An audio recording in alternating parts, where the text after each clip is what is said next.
I was diagnosed with HIV in 1989 when I was 13 years old. I am now 46 years old and still thriving with HIV. So I've been living with HIV for about 14 years. I was actually diagnosed on December 1st, which is World AIDS Day. I was diagnosed with HIV on May 24th, 2019 at about 3:30 in the afternoon. I met a man who said he was HIV positive. So I went to be tested and I found out that I was HIV positive.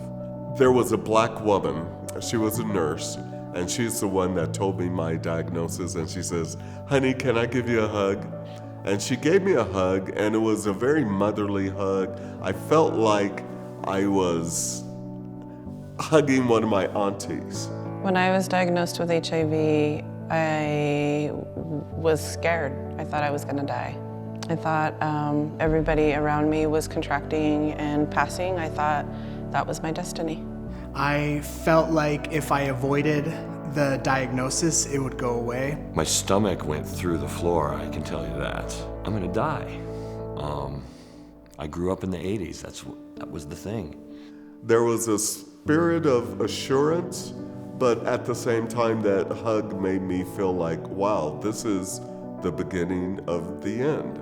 I felt like the world had just screwed me over and that I didn't care about anybody, or I really felt like I needed to find a way to numb myself. And at that moment, I was kind of numb to it. I was so scared at first. I didn't know anything about the virus. I had no idea about medication. I had no idea about anything. I was very ignorant about it, and I didn't want to find out more because it was scary. About a week later, I came down with pneumonia, and then 2 weeks later I woke up and couldn't stand up. I was in the hospital for about 9 days, and then I still had to relearn how to walk anyway. That was the moment that it became a reality to me. I eventually told my friends and family. They were very supportive, and they were the ones that encouraged me to seek treatment. I felt like I couldn't run away from it anymore. I went down a road of self-destruction for a long time. My path to self-destruction ended when I was diagnosed with cervical cancer, and the provider that I was seeing told me that if I was gonna have children, I should probably do it immediately. He basically told me that I was gonna die at that point in time in my life. I did not want to have children at that point in time. I thought I had to because I was gonna die. When I decided to get pregnant and I had my baby, she was diagnosed with Down syndrome. It was another fear, like, am I adequate enough? Can I do this? Am I gonna be alive in 5 years to watch this baby grow? And it was really my aha moment. She was my angel, she saved me. I needed to find support. I needed to find other folks who were living and thriving with this illness also. I needed to find support. An extraordinary event happened in my life. I was asked to serve as president of the San Francisco LGBT Pride Parade. At the time, I only had 22 T cells. My doctor told me that I had 1 year to live. And I took on the Gay Pride Parade knowing that I could die at any moment, but I didn't die. It gave me a reason to live. We're talking a parade of 1 million people, 250 contingents, live television, live radio, the excitement of all of these people coming together, celebrating themselves. And at the end of my first event, I went down to Civic Center and I sat down on the ground and I just cried and cried and cried. And that's when I realized that my life had a purpose. I found a great program here in Colorado that helps people like me who never thought they could have children, but now there's research and the science and this amazing program that helps me and other women that are interested in having children and living with HIV to be able to overcome the fear and the stigma and maybe even the shame that's behind, being HIV positive and wanting to have children. The medical advancements are amazing. We're able to use medication to bring your viral load down to the point where they cannot even detect HIV in your blood. An abundance of data shows that when the viral load is durably suppressed, meaning 6 months or longer, sexual transmission of HIV does not occur.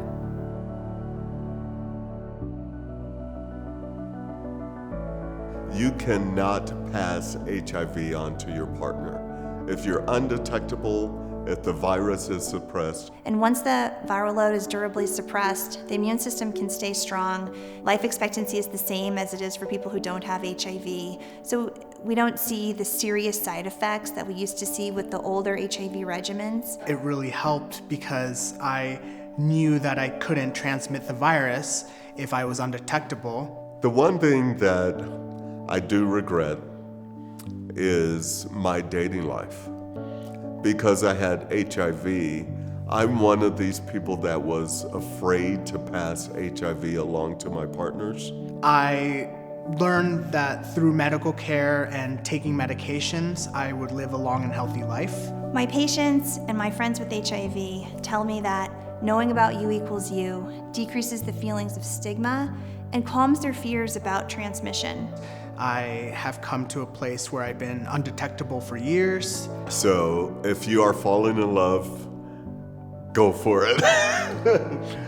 Enjoy your life, enjoy that relationship, be in love, get married, have kids, raise kids, create your own family, and just go for it, experience love. And now I feel excited to date. I'm excited to meet other people. I don't live in fear anymore. We are more than our status. We can live full lives. We can do whatever we want to do. I just want to tell folks who are living with HIV and interested in having a child that they can absolutely have an HIV negative child. I have 2. My children live happy, healthy lives. So parenting is difficult, but it's not because of my HIV status. Although it's a simple message, we know that some people have a lot more barriers to getting a suppressed viral load than others. And we know that people have many other health issues, both physical and mental, aside from HIV. My current health is, I think it's pretty good. I've been undetectable by today's standards once, and then I fluctuate and go up and go down. Because there's so many different elements that come along with, being HIV positive, and the depression, the anger, the frustration. Having a suppressed viral load is just one aspect of good health, and we want to support our patients to have good health so they can live their best lives.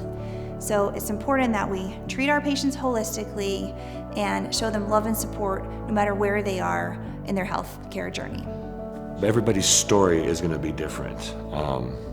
Everybody's healing is going to be different. But as far as one day you feel great, and the next day you don't be afraid to just stay in bed that day. You don't feel good. I just want to say that it's okay to manage your own life. It's okay to make whatever decisions you feel are appropriate. But sometimes just knowing yourself and your body and how it functions and how it works is really what you need to connect with internally to be able to make that first step to try and find support. At a certain point, I was comfortable with my status, but I really didn't know anyone else who was positive, so I didn't know who I could talk to about it.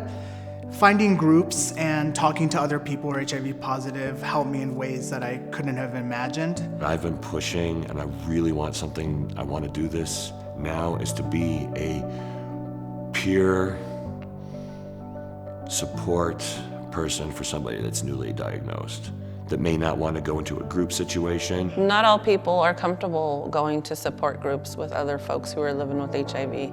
But if somebody can connect to that one person, reach out to one person that might be able to connect or feel to actually know what you're going through. Somebody who has lived experience and somebody knows that might be the one solution that will help that person to overcome the fear and the stigma that comes along with HIV. I can tell you the energy I feel is joy. I never thought that I would be in grad school, but here I am. You can still get an education. You can still get married. You can have kids. You can pursue your career. You can climb a mountain. You can plan a parade. My diagnosis kind of led me into the kind of work that I wanted to do.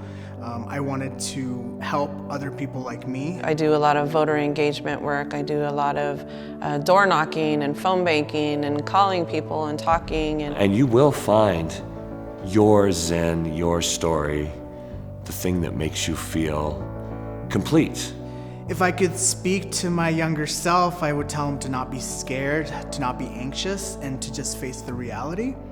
Because the reality today is that we are so much more than our diagnosis. We don't have to live in fear. We can live long and healthy and normal lives. And we are gonna find love, we're gonna find support. What I would say to someone that's newly diagnosed is you will survive. You will not die. HIV is no longer a death sentence. It's not the end. There's a lot of hope, and just keep going in your life.